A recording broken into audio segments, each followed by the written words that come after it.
अस्सलाम वालेकुम स्टूडेंट, कैसे हो आप लोग। आज के अपने फिजिक्स के लेक्चर में हम लोग बात करने वाले हैं मैस ऑफ अर्थ की। यानी हम लोग जानेंगे कि मैस ऑफ अर्थ जो है वो किस तरह से फाइंड किया जाता है। यानी मैस ऑफ अर्थ को हम लोग इस वीडियो में निकालेंगे। अगर दोस्तों आप लोग फर्स्ट टाइम हो तो फटाफट से इस चैनल को सब्सक्राइब कर दो, वीडियो को लाइक और शेयर कर दो ताकि वीडियो ज्यादा से ज्यादा स्टूडेंट्स को मिल सके। अब दोस्तों हम लोग देख लेते हैं कि मैस ऑफ अर्थ जो है वो किस तरह से फाइंड किया जाता है, यानी कैसे निकाला जाता है। तो देखिए दोस्तों, इस बात को आप लोग इमेजिन कर लीजिए, यानी फर्ज कर लीजिए कि हमारे पास जमीन है और इस जमीन के ऊपर जो है एक ऑब्जेक्ट रखा हुआ है और ये एक ऑब्जेक्ट जो है जो कि जमीन की सतह पे रखा हुआ है वो है, और दूसरा ऑब्जेक्ट जो है वो जमीन है। अब याद कीजिए न्यूटन का ग्रेविटेशन का कानून, और हम लोग इस बात को जानते हैं कि न्यूटन के ग्रेविटेशन के कानून के मुताबिक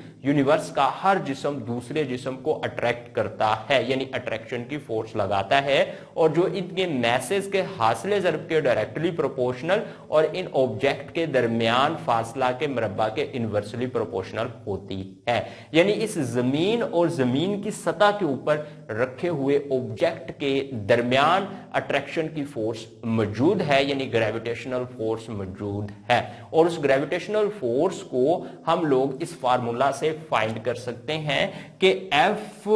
is equal to gravitational constant जिस्म 1 का मैस ज़रब जिस्म 2 का मैस अपॉन d स्क्वायर। अगर दोस्तों हम लोग यहां पे जो जमीन का मैस है उसको me से रिप्रेजेंट करें और जिस्म के मैस को हम लोग स्मॉल m से रिप्रेजेंट करें, और जो डिस्टेंस है यानी जमीन के मरकज से लेकर इस जिस्म के मरकज तक वो जमीन के रेडियस के बराबर है, तो उसको हम लोग बड़े R से रिप्रेजेंट करें। तो यहां पे जो फोर्स होगी इन दोनों ऑब्जेक्ट के दरमियान ग्रेविटेशनल फोर्स वो न्यूटन के कानून के मुताबिक कुछ इस तरह से होगी। यानी ये F जो है इज इक्वल टू होगा यहां पे ग्रेविटेशनल कांस्टेंट मैस ऑफ अर्थ यानी जमीन का मैस ज़रब जिस्म का मैस अपॉन यहां पे जो रेडियस है डिस्टेंस, यानी जमीन के मरकज से जिस्म के मरकज तक का जो फासला है वो जमीन के रेडियस के बराबर है और उसको R से रिप्रेजेंट किया जाता है, और यहां पे जो फासला हमारे पास होगा वो R स्क्वायर होगा। अगर दोस्तों हम लोग गौर से देखें इस डायग्राम में, जमीन जो है इस ऑब्जेक्ट को जब अपनी तरफ अट्रैक्ट करती है तो इसके वजन के बराबर फोर्स लगाकर इसको अपनी तरफ खींचती है। तो यहां पे जो अट्रैक्शन की फोर्स है इन दोनों ऑब्जेक्ट के दरमियान वो हमको पता चल गई है, और वो फोर्स है इस जिस्म के वेट के बराबर। और किसी भी जिस्म का जो वेट होता है वो इज इक्वल टू होता है W के, और W जो है वो इज इक्वल टू होता है mg के। तो यहां पे दोस्तों हम लोग F की जगह पे mg जो है ये पुट कर देंगे। यहां पे ये मसावात कुछ इस तरह से हो जाएगी। हम लोग मैस ऑफ अर्थ को फाइंड करना चाहते हैं। तो अब देखो दोस्तों यहां पे जो R स्क्वायर है ये देखें R स्क्वायर ये डिवाइड हो रहा है यानी तकसीम हो रहा है, दूसरी तरफ ये जब जाएगा यानी बराबर से इस तरफ जाएगा तो ये मल्टीप्लाई हो जाएगा, और ये मसावात जो है कुछ इस तरह से हो जाएगी कि mg R square is equal to gravitational constant mass of earth into mass. अब दोस्तों देखिए यहां पे मैस ऑफ अर्थ को हम लोगों ने अकेला करना है, और ये ग्रेविटेशनल कांस्टेंट और जिस्म का जो मैस है ये स्मॉल m, ये दोनों मैस ऑफ अर्थ से मल्टीप्लाई हो रहे हैं, तो इक्वल से दूसरी तरफ जाएंगे तो ये दोनों जो वेरिएबल हैं वो जाकर डिवाइड हो जाएंगे, और यहां पे मैस ऑफ अर्थ हमारे पास निकल आएगा me इज इक्वल टू होगा mg R square upon gravitational constant जिस्म का मैस। अब दोस्तों यहां पे देखो ये मैस जो है जिस्म का इस मैस से कैंसिल हो जाएगा। अब दोस्तों मैस ऑफ अर्थ कुछ इस तरह से आ जाएगा ग्रेविटेशनल एक्सेलरेशन जमीन के रेडियस का स्क्वायर अपॉन ग्रेविटेशनल कांस्टेंट। अब दोस्तों इस मसावात में देखें कि सभी वेरिएबल की कीमत का हम लोगों को इल्म है, यानी हम लोगों को ग्रेविटेशनल एक्सेलरेशन की कीमत का पता है 10 होता है, और रेडियस का हम लोगों को पता है कि 6.4, जमीन का रेडियस 6.4 ज़रब 10 की पावर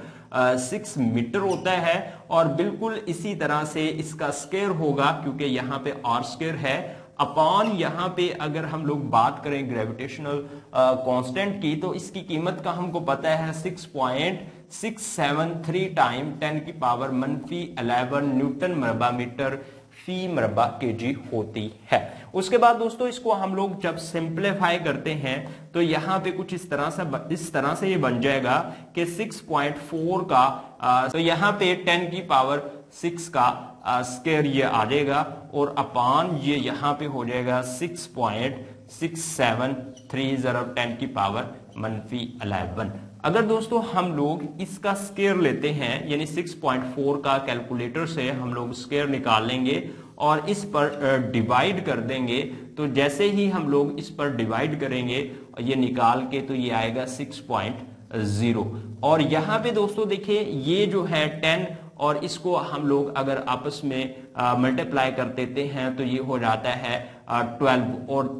10, ये तो यहाँ पे 10 की पावर जो है वो 13 हो जाएगा, और ये देखें ये ऊपर जाएगा तो ये प्लस हो जाएगा 11। अगर यहाँ पे देखें तो जमीन का मैस निकल आएगा 6.0 ज़रब 10 की पावर 24 kg। तो दोस्तों ये देखें हम लोगों ने जमीन का मैस जो है वो निकाल लिया है, और जमीन का मैस है 6.0 टाइम 10 की पावर 24 kg, जो कि आप लोगों ने ज़बानी याद रखना है। एग्जाम में ये 2 नंबर का क्वेश्चन भी पूछा जाता है कि जमीन का मैस क्या है, तो फिर आप लोग जमीन का मैस मालूम करने का ये फार्मूला लिख दोगे, या फिर आप लोग जो है जमीन के मैस की जो है आप लोग कीमत और SI यूनिट लिख दोगे, तो दोनों सूरतों में आपका सवाल 2 नंबर के लिए दुरुस्त होगा। अगर आप लोगों को ये एग्जाम में 5 नंबर का क्वेश्चन आता है तो आप लोगों ने जमीन का मैस मालूम करने की ये सारी मसावात जो है वो अखज करनी है, तब ही जाके आप लोगों को एग्जाम में